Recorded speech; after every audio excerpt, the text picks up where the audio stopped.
Welcome to Not Milk Never Milk. Subscribe if you're lactose intolerant. You start by leveling the platter and preparing the tone arm. First, place a small spirit level on the platter and adjust the feet until it's flat. This prevents tracking errors. Next, release the tone arm clamp and move the arm so it hovers over the spindle.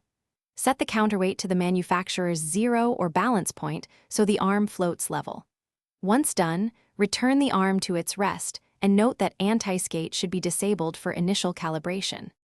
Now you dial in the actual tracking force.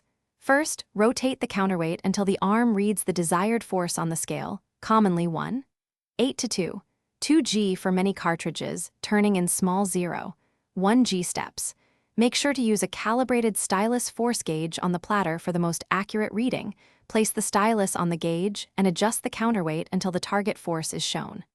Once set, gently re-enable anti-skate to the same value or follow cartridge-specific recommendations to reduce finish by confirming alignment and testing playback. Use a cartridge protractor to check overhang and azimuth. Small misalignments affect tracking and imaging, so make corrections now. Play a record you know well and listen critically for mistracking, sibilance, or distortion. If you hear issues, tweak tracking force up or down by 1/10 of a gram and retest. If problems persist, make sure the platter is still level and inspect the stylus for wear.